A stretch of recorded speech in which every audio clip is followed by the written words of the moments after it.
wisdom, prudentia, justice, justitia, temperance, temperantia, courage. fortitudo. Applying ancient philosophy to modern life, this is the Sunday Stoic.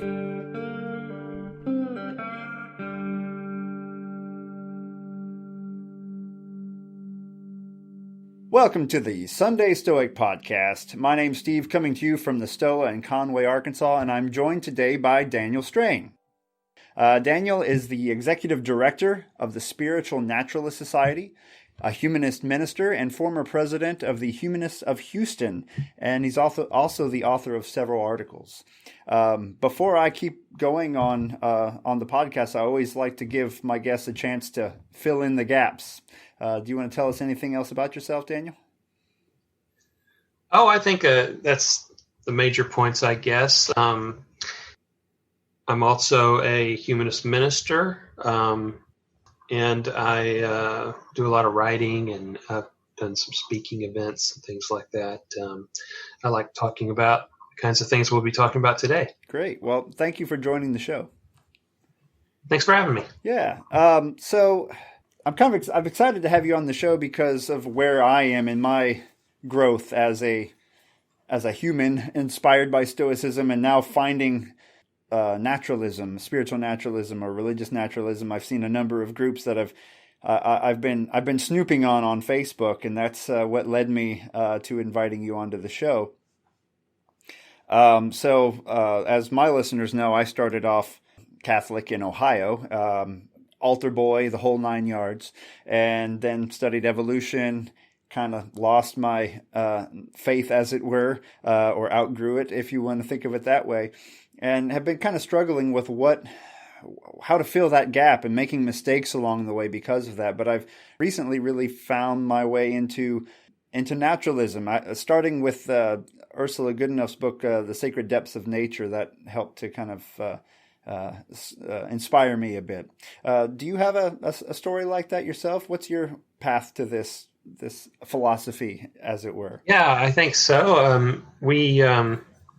I don't think there's a whole lot of people that were born into a already existing spiritual naturalist or even religious naturalist community. I mean, there are some, but we're still pretty few and far between even today. So I grew up in I guess you would say, a conservative Christian home, progressively more religious as time went on, and around late high school and throughout my college years, came to question those beliefs, and toward the end of, actually just after graduating from college, coming to the conclusion after about 5 or 10 years of questioning that I didn't believe those things. And so my very next question was, well, okay, what do I believe then? What am I going to base my life on? And I was an atheist for about a minute and a half, until I thought I invented humanism. And I was pretty happy with those ideas. And I was walking through a library one day and saw the Humanist Manifesto. And I was like, oh, shoot, I guess I didn't invent anything at all. But the good news was that there were other people, thinking along the same lines, and that I could join a community. And I got involved with the humanist groups. And so I became very active in humanist organizations, and it was a very secular humanist kind of mindset. Mm-hmm. I've always been really interested in science and philosophy, and kind of a head thinker, reason, evidence, that kind of thing. But there was a lot I was missing in that, looking back on myself now.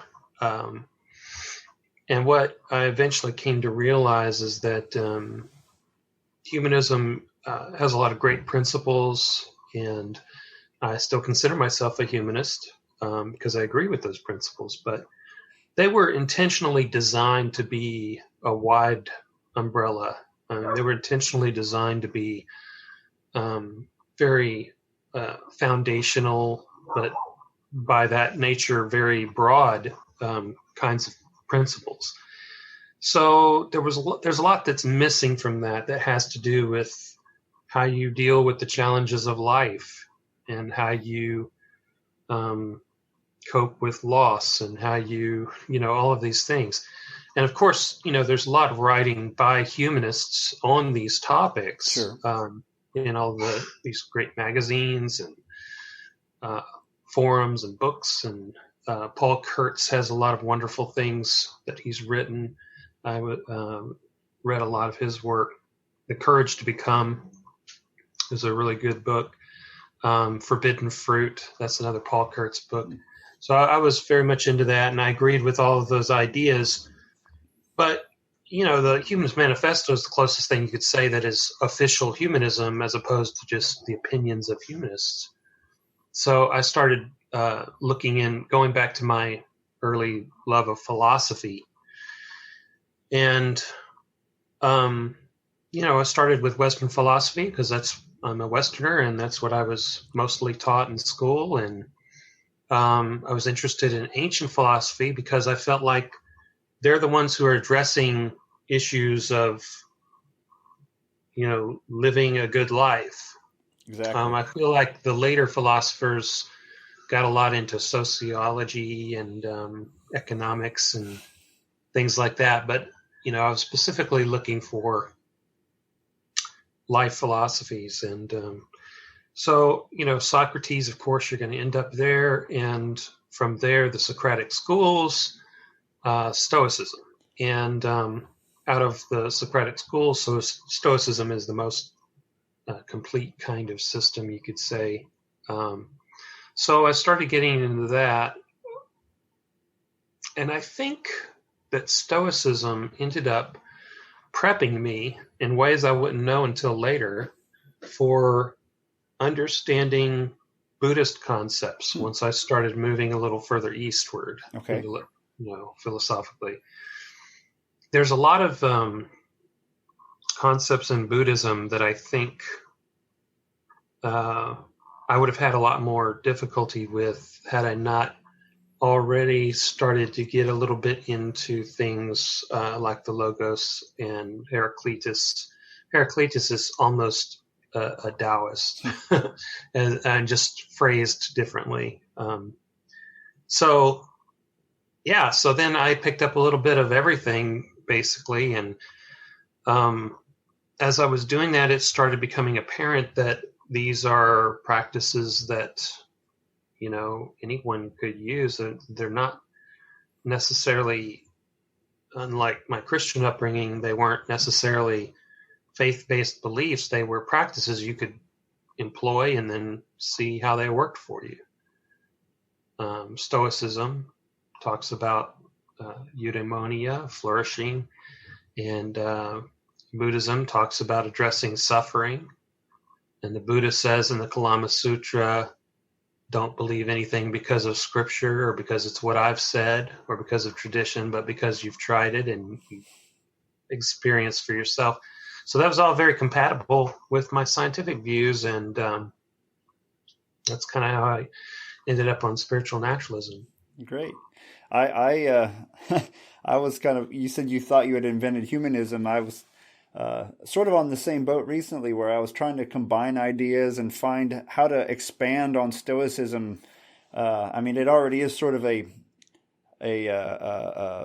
operating system for life, or if you will, but trying to find that, what, for a better word, you call spiritualism. I know that's a word a lot of people struggle with, but trying to find that aspect of life in Stoicism, and then thinking I was on the right path, and then I find writings from you from like 2005 where you're approaching that subject when Stoicism was, the modern Stoic movement wasn't really in full swing until a little while after that. I mean, there were Stoic groups online, I guess, but you were writing about this, and in fact, a lot of people probably know your work. There's a lot of people with a design you made tattooed on their arms with a Stoic. I'll call it a logo, a Stoic a Stoic design that a lot of people have adopted. And that was way back in 2000, before 2010, wasn't it? Yeah, that's been fun to see too. Yeah, I'm an artist and I have a graphic design background, so I'm kind of a visual person and a visual thinker. And I thought it was kind of strange that there was no. I mean, most other traditions, Buddhism has the wheel, and many other various symbols, and of course the different religions do. So I thought, why not try to see what I could come up with? And I wrote up a thing about it, and people have really taken to it. So I see it a lot in places, but some people say, oh, well, we don't really need symbols. Those aren't as important and everything, but, you have to use symbols to express that idea. Sure. So Exactly. It's all symbols. Absolutely. Yeah. But yeah, what you said about the, as I started to have these ideas, the first thing I always do is I look for existing communities to be a part of. Mm-hmm. And if there was a Stoa in my city, I would have joined that. And if there was a spiritual naturalist organization, I would have joined that and volunteered. But organized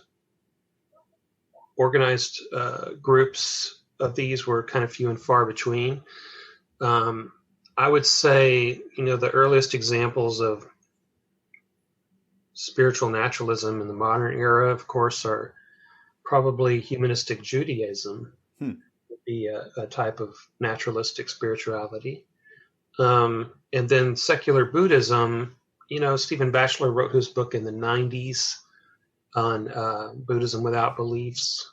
And so that movement had gotten going. And so specific groups here and there, but not really like a distilled kind of like, or broader umbrella, I should say, kind of approach to all forms of spiritual naturalism. And I think that,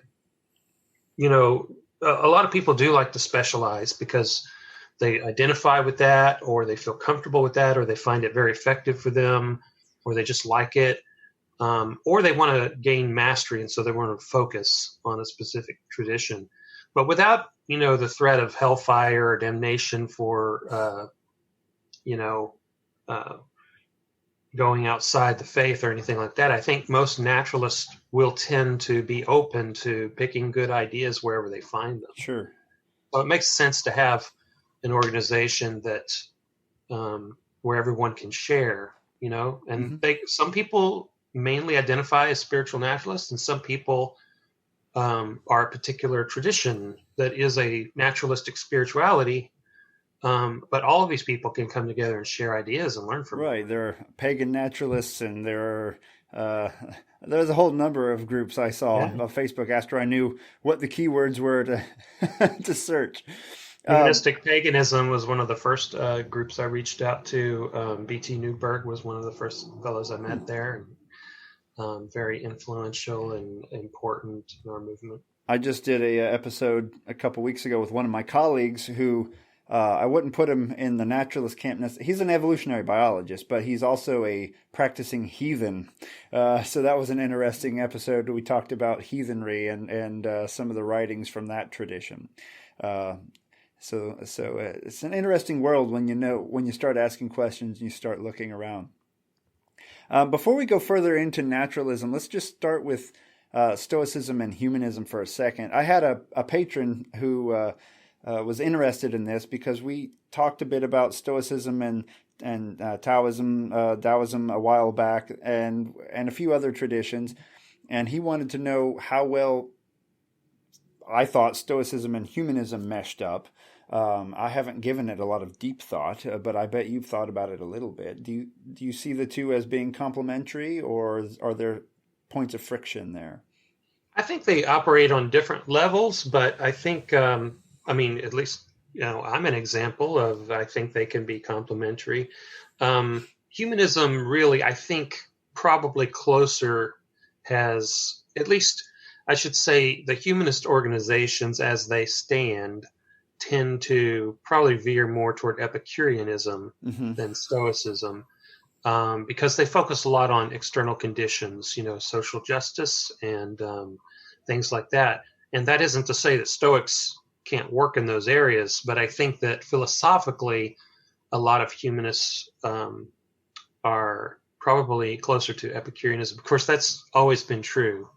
Epictetus used to say that to his classmates, that most of you are probably Epicureans. Right. But for those who don't know, the distinguishing characteristic there would be: do you believe that true happiness, flourishing, is possible regardless of circumstances, or do you think that external circumstances are part of the mix? That you got to have inner forces, inner resources, and inner disposition, as well as certain conditions to be happy, or are externals set apart? And so most human beings tend to Epicureanism by default, I think, and most humanists are no different. Sure. But if you just look at the Humanist Manifesto, the Humanist Principles, the current version, the third one, has 6 principles, and they're good. They're good principles. So Stoics care about virtue. I think they're virtuous ideas, Mm-hmm.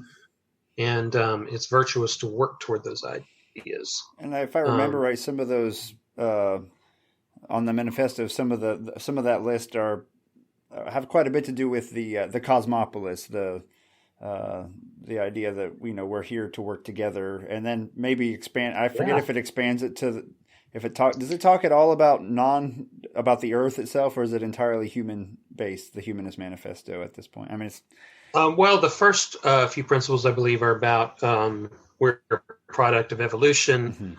and we're part of the rest of life on Earth. Okay. But yeah, certainly the principle that working to help society and maximize human happiness is consistent with personal fulfillment and happiness. And so they definitely draw that line of connection between one another and between the individual and society. And so I find that that's an excellent point. I find that a good compatible with mm-hmm. cosmopolitan ideas. So then stepping into... Can I say just one other thing about that? Yeah. Stoicism is especially helpful, I think, though, for social activists. Okay. And I mentioned that humanism is big on activism. And one of the big misunderstandings of equanimity, or any of the practices that talk about equanimity, is that they confuse inner peace with a kind of passivity or not acting in the world. Like, well, I'm just going to accept everything. Well, acceptance is an inner thing, but there's a duty aspect to Stoicism, which means that you don't get that inner peace unless you are also doing your bit in the world virtuously. Right. So there's a tension there between. That's important. Yeah, mm-hmm. We don't get to go hang out in the garden and disconnect from the world. Right. We have to be engaged a little bit. But what's important about it for activists is that those techniques that are behind reaching that disposition are the ones that are going to allow an activist to stay in the game longer without getting burned out, mm-hmm. without getting defeated morally, without getting distraught, without becoming depressed. There's a lot of challenge in that kind of work, and it can become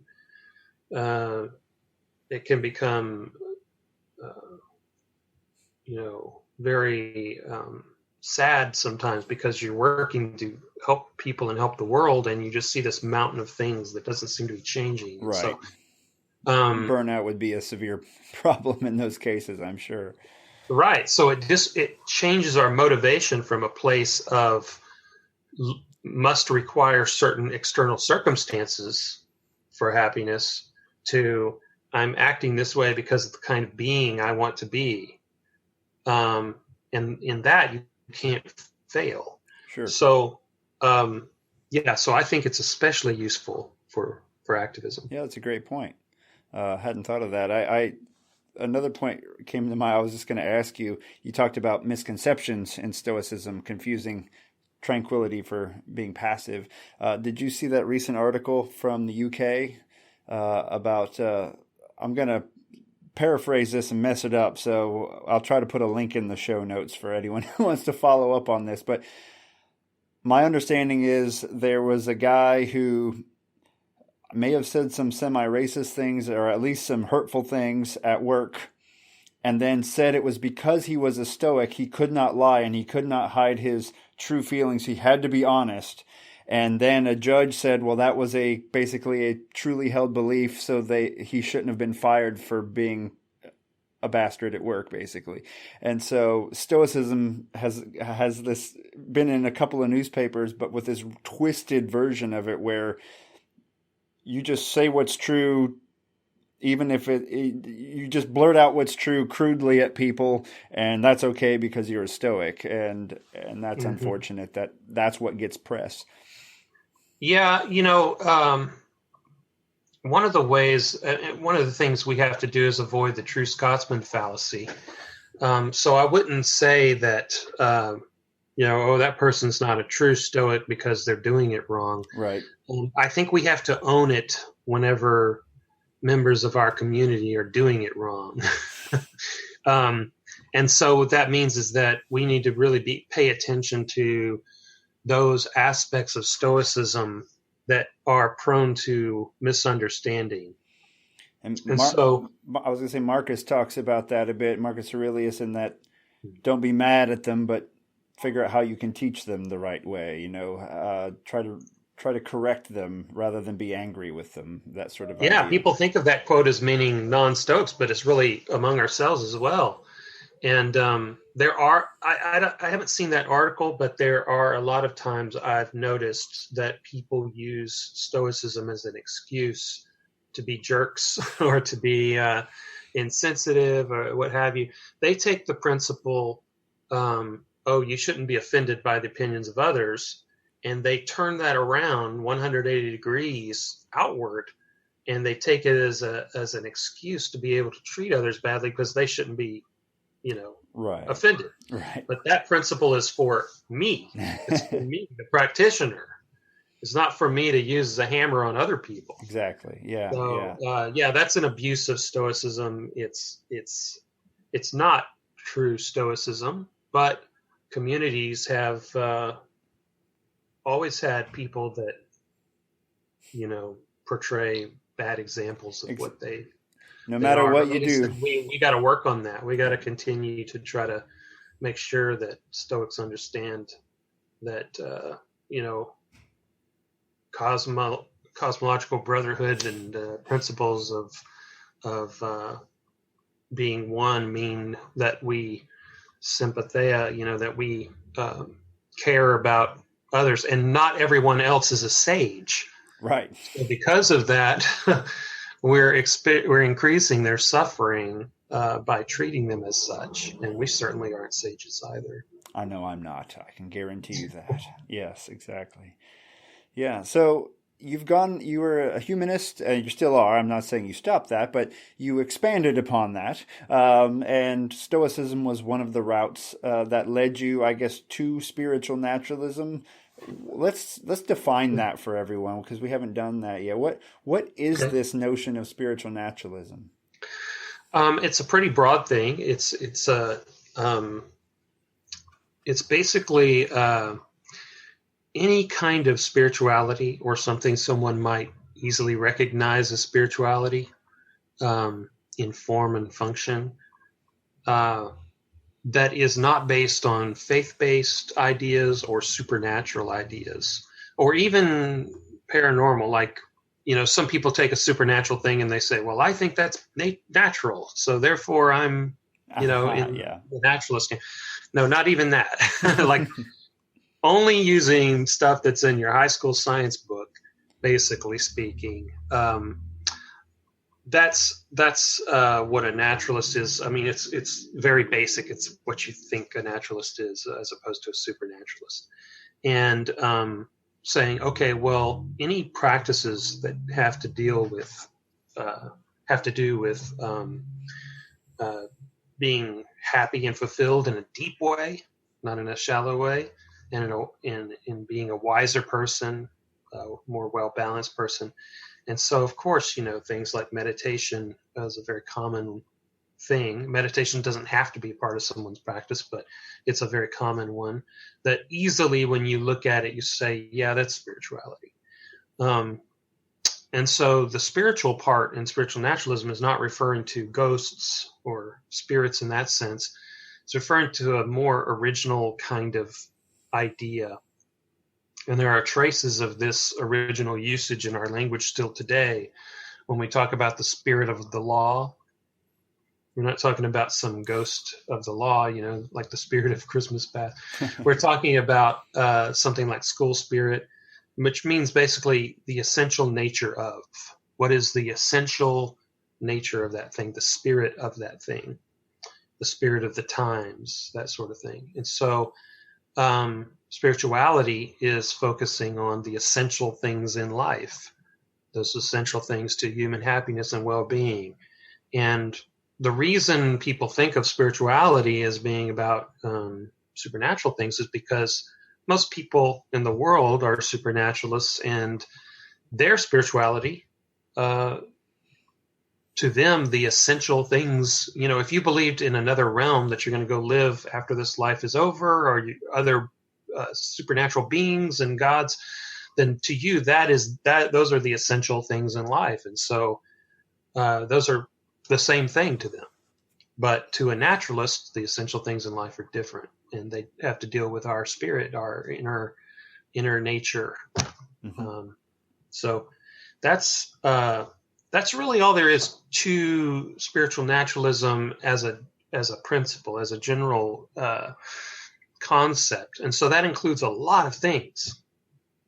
In almost every tradition, there's kind of a spectrum of how supernatural versus naturalistic they are. I mean, even within the Bible, you've got certain books of the Bible that veer more toward worldly wisdom than other books that are veered more toward, I'm an Ecclesiastes fan, yeah. Yeah. And so, there's always been these wisdom streams running throughout of the different traditions. And today we have more and more, and I'm even seeing it in the kind of the more liberal Christian denominations, kind of a rising up of a naturalistic take on these traditions.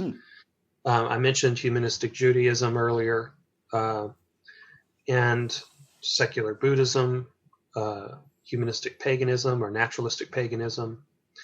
Those are all things that are kind of rising up, and sometimes they're growing as separate communities, and sometimes they're growing within those communities. There's some interesting articles going around about atheist priests who stay priests nonetheless, and not in a deceptive way either. But wow. So there's all kinds of interesting things like that happening. But within people, there's also a lot of naturalists who are, starting to understand that there are benefits to things like meditation. There are reasons for doing rituals that have to do with creating experiences that are formative and that help deeply embed that wisdom in a more intuitive stage, where we're engaging all aspects of the mind, kind of multimedia approach. We're engaging the emotions, not just the intellect, so that we can really fully grok these concepts of things like interdependence and impermanence, and really get the implications on those things of how we evaluate our life and things that happen to us in the world, and what effect that has on our happiness. Yeah, I would say that there would probably be some Stoics that would argue that, you're going down a romantic path, or you're turning off reason and you're embracing, ritual for the fantasy of it, which is unstoic. But I think I like what you said there about trying to engage the whole human there, and making our connection to the cosmos more real, making our understanding of our own emotions more real, more. It's so easy to have things affect you, but you don't stop and analyze how it's affecting you. And so I think part of Stoicism is reflection, and this. Some of the attempts I've made at meditation, I'm very new at this. I'm better at building meditation benches in my shop than I am at using them. Sometimes the work of building things can be a meditative experience. It can. I build guitars out of cigar boxes, and I will just get focused on a project, and hours will go by, and then you're like, what happened? But it's hard. With a 4-year-old running around my house, I don't get into that deep trance-like state as much right now, but I do know it is real. Yeah, I think that the Stoics, the ancient Stoics, when they, we're using these crude translations of their terms, but I think when they talk about reason and rationality, they're talking about something a little more broad, I think, than pure logic, but something more like our entire cognitive system, So, modern brain science shows that how integrated all of these different parts of the brain are and important to one another. And things like empathy are important for cognition. They're important for, if you can't place yourself in the other person's shoes, you're missing out on a lot of computational awareness of the situation. And so, all of these things are important. And also, in Stoicism, misjudgment is the source of our pathos, right? So all pathos comes from misjudgments, and that includes the little microscopic misjudgments we make because of our inner assumptions and everything. So when I do mindfulness meditation, it has allowed me to slow that process down, that little microscopic moment of judgment, and open that up to be more self-aware of what's going on inside and see it arising. And then you can critique it, you can analyze it in the Stoic way and take it apart. And so that's one of the ways that I found complementary approaches between different traditions.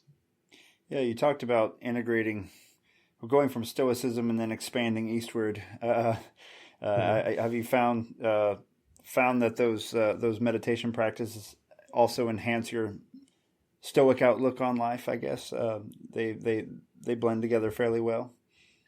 Yeah, remarkably well. I spent about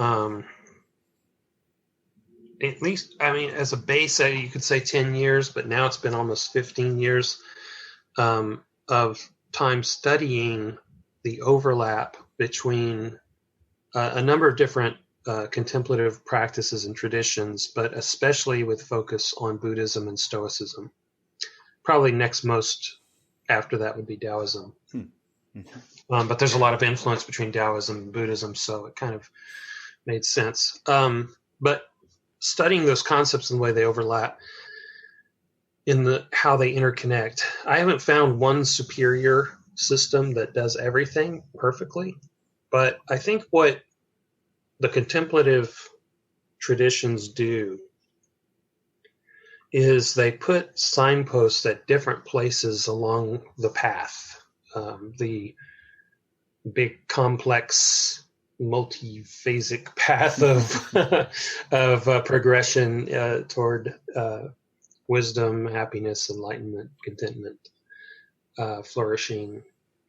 And because they put those signposts in different places along the path, they take on a different character. They emphasize different aspects of it in different ways. And so when it comes to meditation, the Stoics have a lot of meditations, and they talk about ways of examining yourself within separating out different aspects of things. But I think for the depth of technique and detail, the Buddhists have it nailed. They're the go-to people for meditative techniques, I think. But the product of those techniques, greater mindfulness, greater ability to focus your attention where you want it, when you want it, and allow the rest of the mind to become still. Those products are then priceless in their ability to help you practice Stoicism better. Meanwhile, the Stoics, the Buddhists talk about non-attachment, but the Stoics have mastered the framing and intellectual approaches, the perspectives that really, open the door to that and make that something a person can begin to really achieve in a powerful, powerful way. Mm-hmm. Their focus on control and just their way of classifying different kinds of impulses and reactions we have. It paints the way you look at things. And so that's their big, powerful thing. But, going back on the other hand, again, the Stoics talk about universal brotherhood and cosmopolitanism and interconnectedness and that sort of thing. But the Buddhists really focus on compassion. Okay. So one of the real toughies, I have a bunch of notes that look like mad ravings now, but diagrams and all kinds of things. But the really interesting toughie is, how do you compare Buddhist notions of compassion with Stoicism? And there are ways to think about compassion that are certainly not compatible with Stoicism. But when you really get into what Buddhists mean by compassion, there's a really interesting overlap there. And some people say, I've actually heard Stoics say compassion is not a thing in Stoicism, but I have an article that I've written that talks about Stoic compassion and what it means and what it doesn't mean and how it's practiced and how it fits in with the philosophy. And that approach is very much compatible with Stoicism and Buddhism. Okay. I'll have to check that out. Maybe I can link it in the show description there. Is it available on the Spiritual Naturalist site? I think so, and I can send you the link. Okay, sure. Great. So let's say, now I'm already thinking, I know of, I found it after the pandemic, so I have not visited, but there is a Buddhist society in Little Rock here down the road from me that accepts all flavors of Buddhism. So there's secular Buddhists there and others, and they have classes on meditation. And right now it's all on Facebook Live, but I may have to investigate that when conditions return closer to a normal level here. Sounds like something. Yeah, people have really reported a wide variety of experiences when it comes to the Buddhists, and I've been surprised to hear some of their experiences, because we happen to have a temple here in Houston that my wife and I go to, and it's very compatible with my views as a spiritual naturalist. They focus on very practical kinds of things, and they're very open to the different schools of Buddhism, but also to rational approaches to it, I would say. There's not, there are rituals, but it's not always talking about beings being born out of a lotus and things like that. It's not. And then some people that I've heard, they go and they have a completely different experience. So it really depends on the community. You got to find the community that works for you. Yeah, I'll have to see what it's like here in this area. So let's say someone's listening to the show then right now, and they're a Stoic, and they're trying to find a way to add a little more meaning to their life, if you will, or some practices to enhance their pursuit of eudaimonia. How can they begin on a path? What's the best way to start looking into spiritual naturalism, do you think? Well, many Stoics already are spiritual naturalists. I mean, if their interpretation of Stoic physics kind of lines up with modern physics, and I feel like it does. I feel like there's what I call modern correlates to ancient understanding. Right. They're like we have an active and a passive principle, matter and energy. They even talked about how the active and passive principles were really the same thing underneath, which is what matter and energy is really Right. the same thing underneath.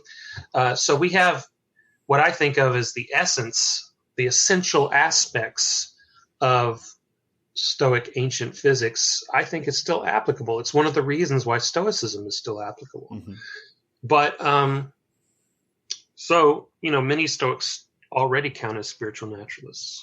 But if they want to look at other traditions that they might find compatible to Stoicism to kind of maybe enhance or add to or give a different perspective on some of these ideas, you could start with secular Buddhism. That'd probably be easier. Even if you're not a secular person, the specifically secular Buddhism, it's going to really be focused on the practical aspects of Buddhist practice and what they do. If you are open to symbolism and the role of myth in a kind of Joseph Campbell's kind of approach, that will help a lot. I would also look at Chuang Tzu, the Taoist philosopher. I found his work really good because it talks about nature, but then it uses that talk about nature as a way to illustrate principles of our life and how we deal with the world. So, but again, it's more poetic. But if you're open to exploring that poetic side, and there is a poetic side to Stoicism, so I mean, basically having your reason, your rationality, and being secure enough in that you're willing to step off the ledge and swim around, knowing you can come back to the ledge if you need to. Right. That's part of the attitude it requires, I think. Now, tell us then about the Spiritual Naturalist Society. Then the organization that you are. I get you found it. Did you found this organization? Yeah, like I said, when I first started looking around for communities, I didn't see any organized versions of spiritual naturalism. I did find the term, in Wikipedia, and I learned about it. And it's been around since the 1800s. But as a term, as a concept, it's been around forever. But there wasn't really, it was a well-known term, and but it struck right at what I was looking for. And so I thought we needed an organized version of that, so founded SNS and tried to reach out to as many people as I could. And there are a lot of great, wonderful people and other partner organizations that have been supportive and made it possible. And we've grown since then. We have about 28,000 something followers on Facebook. Wow. And several hundred in our Facebook group, which is, I guess, a sister site to that. And so our membership, and if you want to become an official member of the organization, you can go to snsociety.org and sign up as a member. And you can be a regular member or you can be a supporting member. And you'll get the newsletter and what have you. We put out and have been for the last, since 2012, 8 years, we've been putting out 4 articles a month, which, I feel really proud of because we've got a team of writers. I put out a lot of articles, but so have our writers, and they are really excellent writers. They really understand spiritual naturalism, and they come from a variety of backgrounds. Mm-hmm. And so it's built up this great reservoir of topics and wisdom, I think, that people can still draw on today. And then if they sign up, they can continue to get notices of the new ones coming out. That's part of our educational aspect of our mission. SNS, the mission of SNS is to help raise awareness of naturalistic forms of spirituality, and also to provide a community for spiritual naturalists.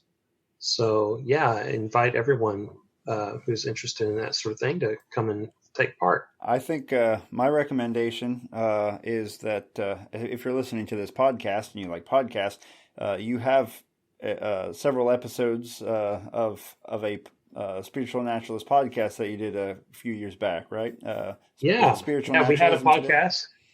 That's right. And all of those episodes are still available. They've got some great stuff in them.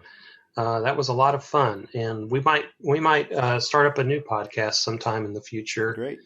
But that one completed, and I feel like we covered a lot of great topics. We had a lot of good guests, and you can just look at what the topics are on there and explore our educational materials on our website, and I'm sure that'll keep you busy for a long time. Well, Daniel, I really appreciate you joining the show today. Is there anything else you want to add before we part ways? I guess about the spiritual naturalism, what is spiritual naturalism? There's also this concept of the sacred. And, in its strictest sense, sacred just means set apart. So, again, if you're a supernaturalist, you're setting apart into a supernatural realm from a natural realm. If you're a naturalist, you're setting apart those things that are essential, those things that refer to the most profound, important aspects of life. The birth of a child is a sacred moment. There's sacred moments, there are sacred spaces, there are sacred approaches and perspectives. And that idea, that sense of the sacred, is something that it connects us to what we're trying to connect to on a deeper level. And really that kind of connection is that's what really all the Stoic practices are about. They're about going beyond just intellectual awareness of something. Assent is not enough. It's like, who was the philosopher that used his hand in three different gestures? Zeno, right. Course, founder. He would have an open hand to represent the impression and the closed hand to represent knowledge, and then the closed hand with the hand over the fist to represent true knowledge. And so that's what you get, that deeper and deeper association of these truths. And so that's what makes the difference. That's what creates transformation, spiritual transformation.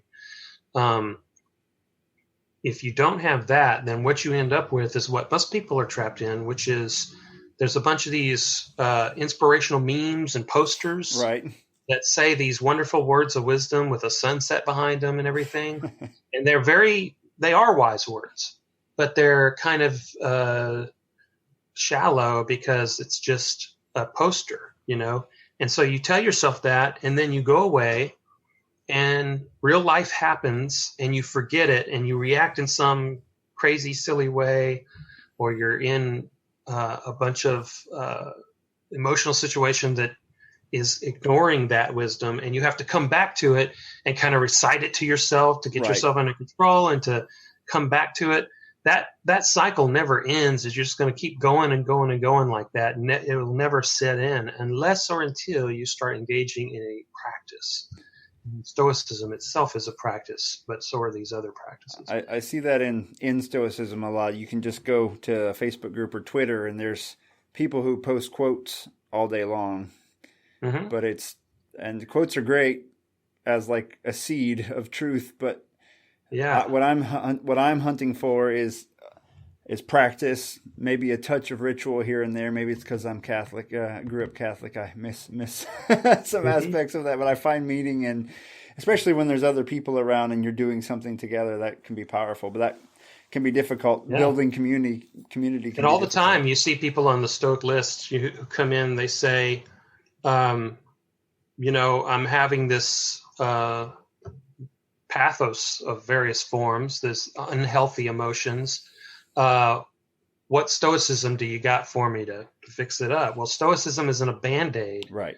It's not like, in fact, there are times, and here this gets back to your first point about insensitive people using Stoicism.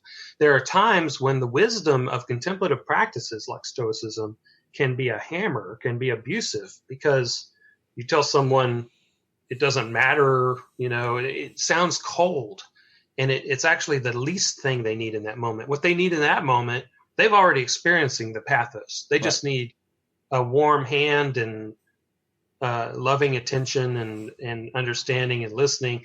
That's what they need. They don't need these doctrines about non-attachment, everything at that moment, because then it's too late. Yeah, it's like your wife left you, but don't worry, it's an indifferent. You'll be fine.